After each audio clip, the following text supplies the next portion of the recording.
অনেক দিন পর ভোলা মাছের এই রেসিপিটা বানিয়ে নিলাম। দারুণ টেস্ট হয়েছিল।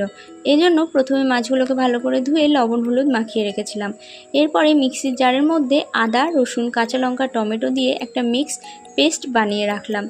আমি সর্ষের তেলটা গরম করে নিয়ে কড়াইতে মাছগুলোকে এপিট ওপিট করে লাল লাল করে ভেজে তুলে রেখে দিলাম। ওই মাছ ভাজা তেলের মধ্যে দিয়ে দিলাম শুকনো লঙ্কা আর জিরে ফোড়ন। এরপরে কয়েকটা পেঁয়াজ কুচিয়ে ভালো করে ভেজে নিয়েছি। মিক্সির পেস্টটা দিয়ে এবার একটু নেড়াচেড়া দিয়ে কষিয়ে নিলাম।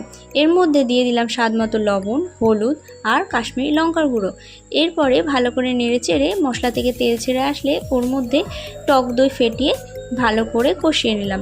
এরপরে সামান্য জল দিয়ে ফুটিয়ে নিয়ে মাছগুলো দিয়ে নাড়াচাড়া করে সামান্য গরম মশলা দিয়ে নামিয়ে নিলাম। এইভাবেই ভোলা মাছের ঝালটা বানিয়ে নিলাম। দারুণ টেস্ট হয়েছিল। তোমরা অবশ্যই ট্রাই করো বাড়িতে।